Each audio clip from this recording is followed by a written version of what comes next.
to Naledi's World. I am Naledi. Thank you so much for tuning in. If this is your first time watching a video of mine, I really hope that you enjoy it and you decide to watch more of my videos and subscribe and be part of Skeem Saga. If you're returning, welcome back. Thank you so much for your support. Today I'll be talking about how I got into medicine and the whole journey, the EDP program, the EDP,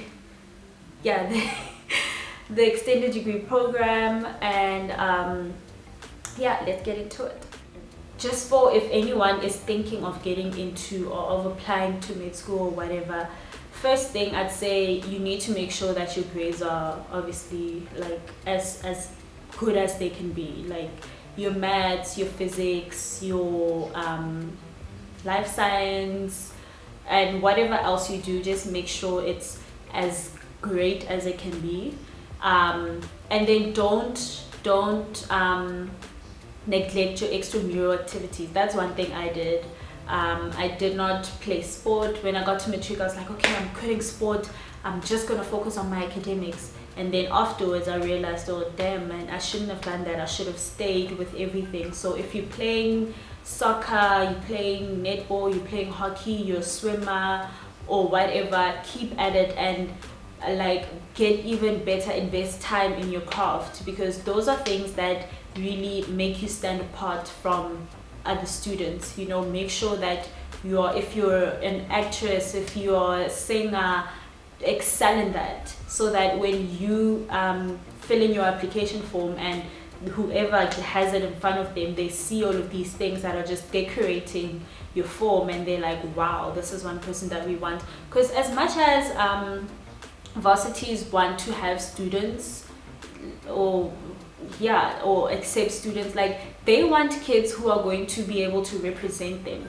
and that they'll be able to brag about. So if you come and you are a student who is able to swim faster than Chandler, like then they'll know that if we have the student, we can invest in them and they will also, you know, put our name like up high. You know what I mean? They want students who will be able to do something for them.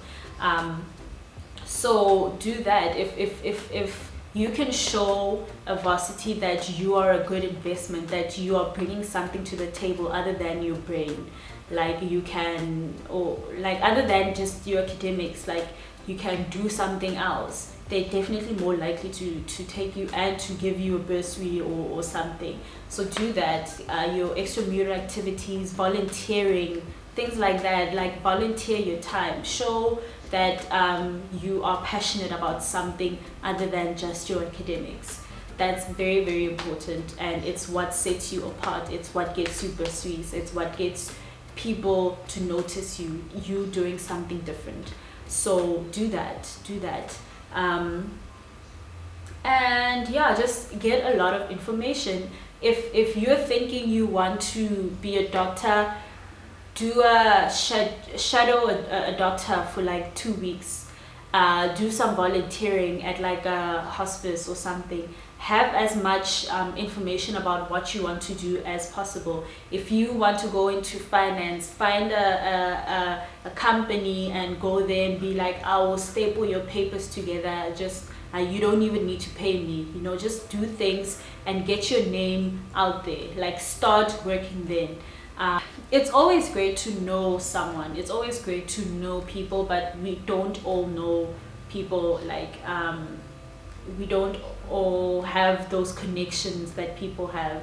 So if you know you're a person who doesn't know people, make sure that you're nice to everyone so that one day they can be your contact. I learned that especially in the hospital with nurses.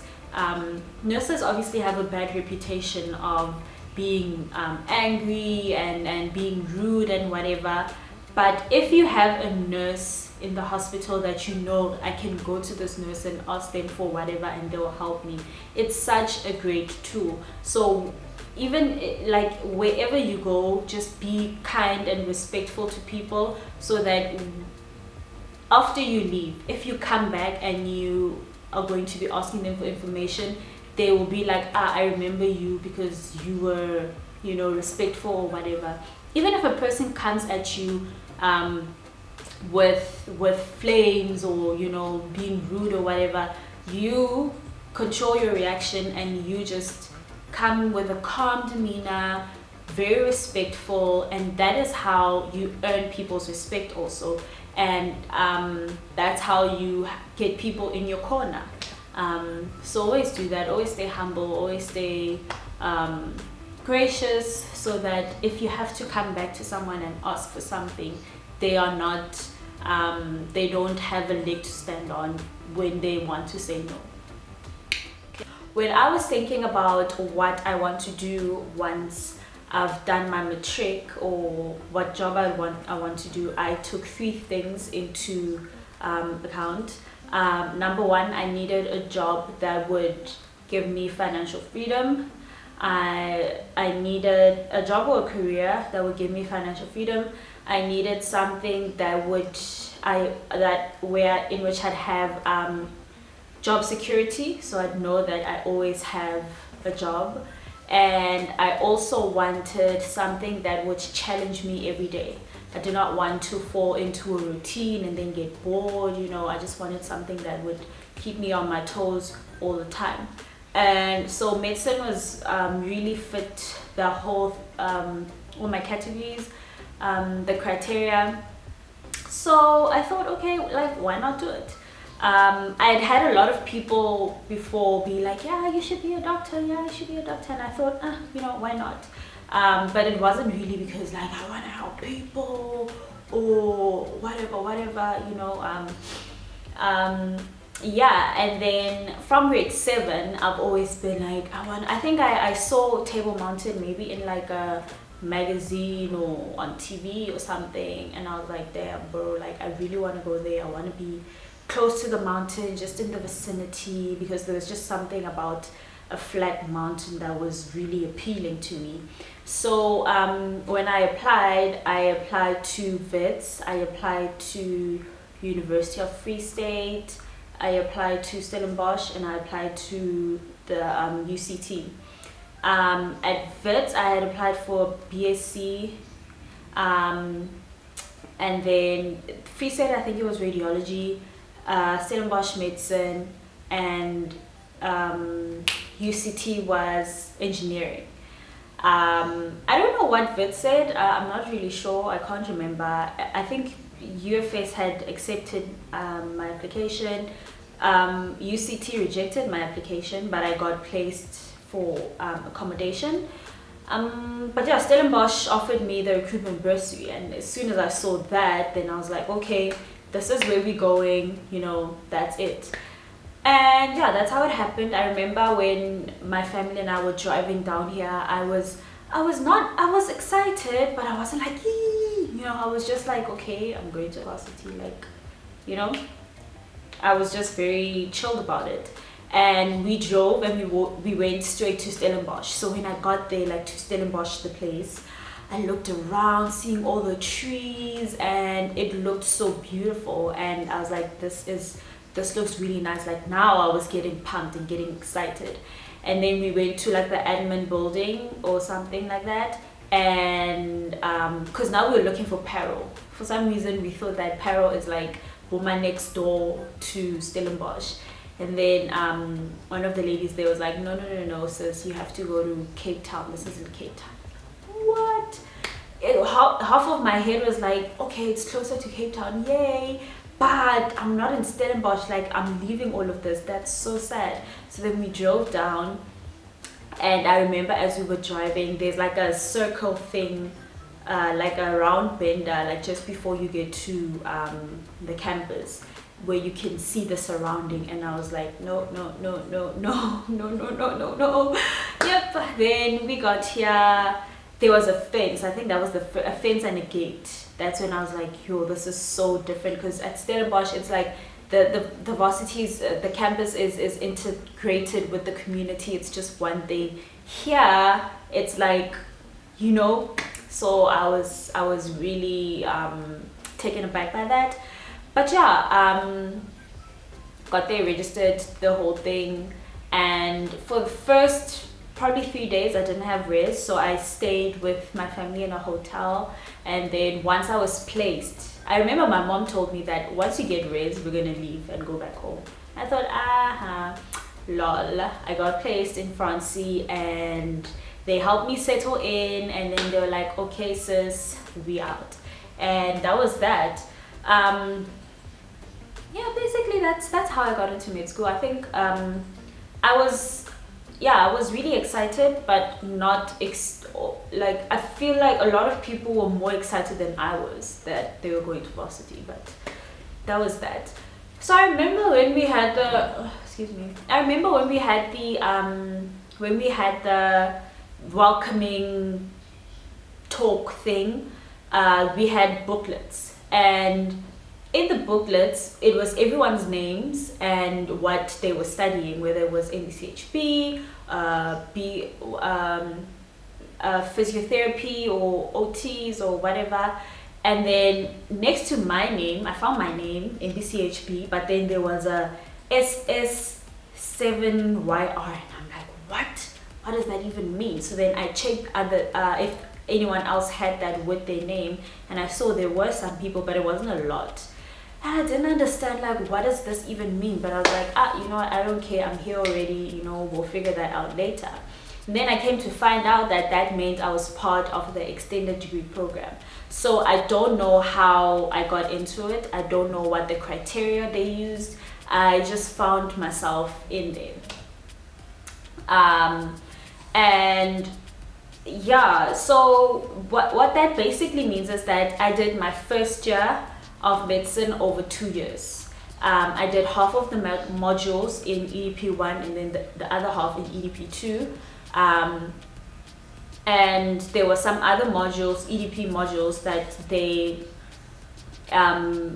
had us do, like strategic communications, and I can't remember the others. I just remember strategic communication because I appreciated it like way later, because then they made us write a lot and reference, and those are things that I wasn't taught when I was in high school. So I was grateful that I was able to get that opportunity. So the pros and cons of the extended degree program. The pros was that for me, I felt like I was getting eased into medicine. I wasn't thrown in the deep end like how the mainstream students were, because we had a lot of time. We had a lot of sessions where we could just talk about how we're feeling, what's going on, if you're missing home or whatever. Okay, maybe not necessarily like that, but we just had a lot of sessions where we could just talk, like with Dr. Lowe. He was really invested in us, and it was like we were his little project. And it's really sad that he's not going to be able to see us graduate, because he really, we were kind of like his project. So that was that. Another thing that as I mentioned, we had a lot of free time. So in that free time, I was able to explore other stuff that came with being in varsity, friends, going out to places. I was able to, because when you come to varsity, it's an opportunity to reinvent yourself. And I was able to really do that and try out things that I'd never thought I'd ever do. In that free time, I was able to lose myself, find myself. I found myself in situations that were very sticky, things that in places where I was like, whoa, like what's going on here? But I'm really grateful for all of those experiences, because they've taught me a lot of lessons that I would have otherwise never learned. So yeah, that's one thing I'm also grateful for. And another thing is that the EDP class, we formed a bit of like a little family, because we had all of those sessions coming together, and I think Dr. Lowe really made sure that we had that little kind of bonding thing. So we have that familial type vibe with everyone. The cons of the EDP is that it felt like a waste of time. it felt like, oh my gosh, the people, because the people you start with, if they're in mainstream, like when they go to second year, you're in EDP2, and now I'm like, oh my gosh, like, my life is not progressing, people are going further. And also this year, because this was meant to be a final year, like the students who are mainstream, this is their final year now, this year. At the end of this year in December, they're going to be graduating, and I'm still going to be here next year is only my final year. So that's it's a bummer, but I think it was part of the plan for me, and it was necessary, because if I had not, I always say that if I had not been a part of the extended degree program, my life would have probably turned out differently. I would have probably been a different person right now, because I would have not experienced the things that I did because of all of that free time, and the freedom to do whatever, because you're not under as much pressure.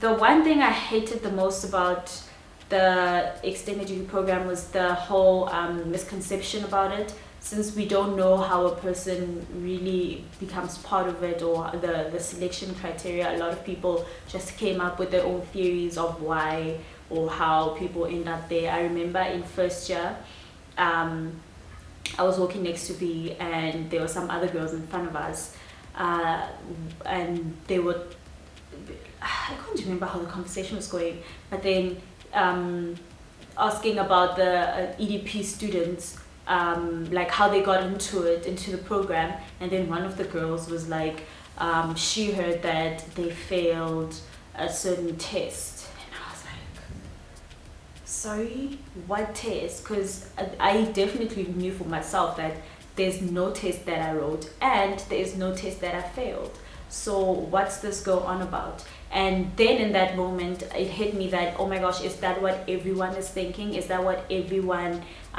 believes, that if you're in this program, it means you're not as smart as everyone? Because I mean, the moment you say they didn't pass a certain test, it's insinuating that, you're dumb, which is absolutely not true, because everyone who is in the EDP program is super smart. Anyone doing medicine, honestly, or physio, or I don't think we've had any other thingy, but it's people who are deserving of it. And it was just really annoying to have people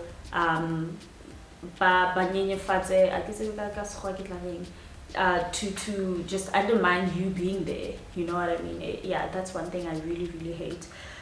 Yeah, and watching your peers progress, obviously that sucks a lot, because now you feel like you're wasting your time,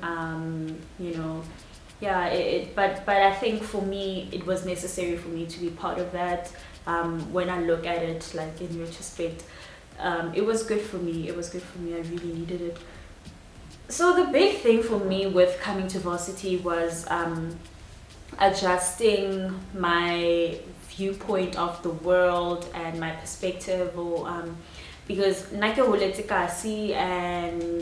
things happen or work a certain way kasi, and then Bekifitla to Tigerberg and Cape Town, and it's a totally different environment. So I had a bit of a culture shock, I think, especially because it's Stellenbosch, and like it's a varsity, but every varsity has their own culture, and the culture there is not really for me, and it's for some white girl who grew up on a farm. That's how I always felt about Hicks Francie, and it's a great race, but that's just how it is.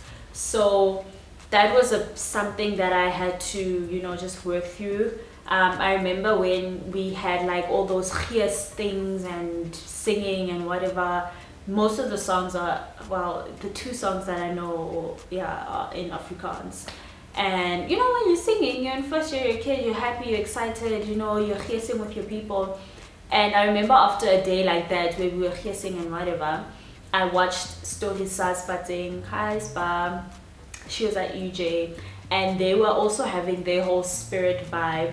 but they were singing in Vernac and jamming in Vernac, and I was like, oh my gosh, because it was something that was so familiar, and that I didn't have, and I thought it must be so nice to be able to hear like that in your own language.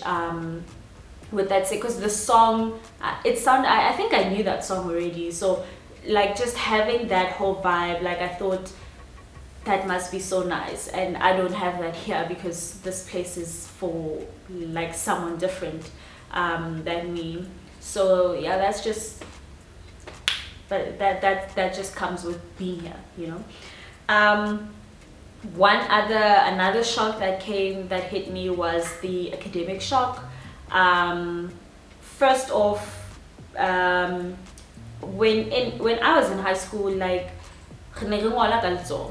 you know, if you have an essay, assignments or whatever, you write everything out, pen on paper, and I think I'd have to use like the internet maybe for research once or twice, but it was never like a thing that I was always using all the time, or very comfortable with. And then when I got to varsity, like, it was a part of our daily lives, like you and your laptop are best friends, and I was like, whoa, this is really, you know, there are a lot of things that I had to learn very quickly, and it was so crazy because I was watching other people and seeing how it's just second nature to them, and I'm like, whoa, like, you know, we come from different places, and we all have different experiences, and now coming to a place where you can see Kimang who started on the backhand and who started like with all of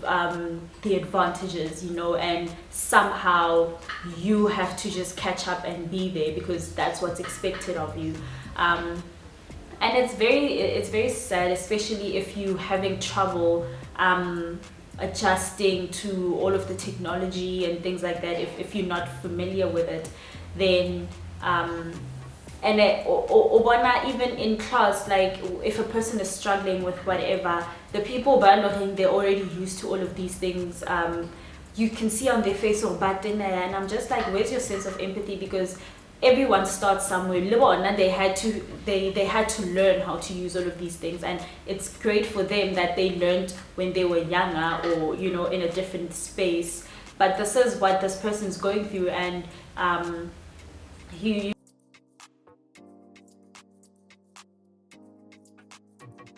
just have to be empathetic, you know. There's absolutely no need to lose your patience with someone who is learning. Yeah, that's oh, another thing also, yo guys.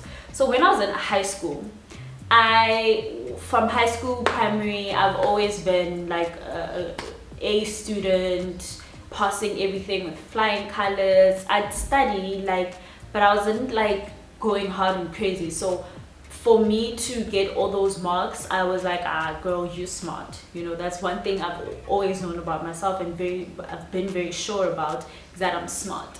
And then when I was going to before coming to varsity, like, I already knew that I need to expect a change in my academics, or how I was doing, because now I'm going to be in a different place, in a different environment. So I kind of expected something to happen, like for things to not be the same. But it was really a difficult adjustment for me, going from being this A student, flying colors and everything, and now I was now just average. It was something that it hit my ego. Yeah, it hit my ego, and I had to process it and not internalize it. It's very important to separate you from your marks, because for a very long time I think I was my marks, like if I get an 80%, that means I'm 80%, you know what I mean? But now I realize that it's just the mark that I've got for a subject or module. It doesn't mean that I am worth that, or, you know, that's how smart I am or anything. And that's something that especially for kids who are coming from a background of always excelling, and then you get to varsity and things aren't the same, it can have a huge impact on your psyche and your mental health. because you tie it to your identity, you know. But lucky for me, I think I'm just really blessed in that I'm able to roll with the changes and adapt and not have things affect me as much. I'm really blessed in that regard, because like now that I think back, I remember that it hit me hard, but I didn't fall, or I didn't I just rolled with it, you know what I mean. I just moved on, and it's really like okay, that's just how it is. When coming to varsity, the one of the big adjustments was for me the what is it, freedom high. It hit me hard. Like I went really crazy with the freedom, because I was just like mind blown, I guess. And I did a lot of crazy stuff, which I don't regret it really, because I wouldn't be the person that I am if it had not been for all of the things that I did, all of the situations, all of the, you know, experiences. There were times where I found myself in places where I should not have been, you know. I was like, this is not you, and this is not where you belong. But I learned a lot from all of those things, and you know, it helped shape who I am. It helped shape who I am today. One thing that high school really did not prepare me for is handling my money when I'm not with my mom. Because once they left and now I got my allowance, I was in charge of making sure that I have food, I have toiletries, I have stuff for cleaning, you know. It was all on me, and I was not good at handling my money. I did not have a good relationship with my money. I think also because I did not realize how expensive things were. Like then already I thought things were expensive, so even and now like things are getting even more expensive. But I've gone to a point where I don't let my money control me, because then like when I would get money, I felt like I need to spend it right now, and it would control me. Like it would just be the thing that's at the forefront of my head. But now I'm able to, you know, think about it and be in charge of it. And high school, they don't teach you that, and that's something that's so important, so important. Whether or not someone is going to be going to varsity or whatever, like people need to be taught how to handle their money. And I think that's it's so important. It's so important. So another thing that changed with coming to varsity for me was friends. My friends that I had in high school, there were some of them that I thought, oh my gosh, like I will be friends with this person, be as tight as I am right now, forever and ever and ever. And coming to varsity and seeing those friendships disintegrate, or not necessarily, yeah, some disintegrated, some just changed, you know, to become a shadow of what I thought they could be, you know. And it was a real shock for me, I think, because like there's some people you really love, and you want to keep the friendship going, but it can't be just coming from you, you know. A friendship is something that really has to be mutual, and you meet each other in the middle. You can't have someone doing more work than the other, because then it's just going to lead to the end of it. So it was very difficult for me when my friendships changed. But one thing that's also nice is that there were some friendships that I didn't think would amount to anything, and they are now like the people that I keep closest to my heart, you know, people that I check on and who check on me too, you know what I mean, because that's also important. And I'm grateful for those. I'm grateful for the ones that I still have. And I also obviously made friends when I got to varsity, and I was able to because I was able to recreate myself, I was able to be friends with different kinds of people and open myself up to people that I would not normally like be hanging out with, like in high school. And that was nice, you know, because that obviously opens up my world and things that I can experience. But I always felt like I sometimes felt like my varsity friends did not really know or understand me like my high school friends did, because obviously they don't know me like that. But I appreciate the friendships that I've made in varsity. I think I've learned a lot from the friendships that I made here. You know, it's so important to, if a person just shows you who they are, where you stand in their life, you must believe them the first time. Like, don't wait for the fifth time, or because you're just setting yourself up for heartbreak, you know. And one thing that I'm learning or going through right now is being loyal to myself, because I'm one person who, if I'm friends with you and you know we are tight, I'll be loyal to you till death. But now I'm realizing that I need to be loyal to myself too, you know. As much as I want to be all of these wonderful things to other people, I'm starting to be that to myself and take myself into consideration, give myself that love and that grace, those kind words, that loyalty. I'm giving myself that. And a lot of things have changed since I've done that, but you know what, it's fine, because it is important to put yourself first. Not saying when I'm putting myself first that nothing matters or whatever, but just making sure I'm doing what works for me, you know what I mean. Yeah, so friendships in varsity have taught me a lot, definitely. Ooh, the party culture in varsity, guys, I went hard. I dived right into it. I went so deep into it, and it's so scary, because you can really dive in and then get lost in it. And I think for a bit I did, but I always found my way back. I always would come back to, okay, sis, why are we actually here? We're here to get the degree. Let's do what needs to be done to get the degree. Some people really forget about that, and you just get lost in monadi, in friends, in doing this and that, in being seen and being known, but forgetting why you're here.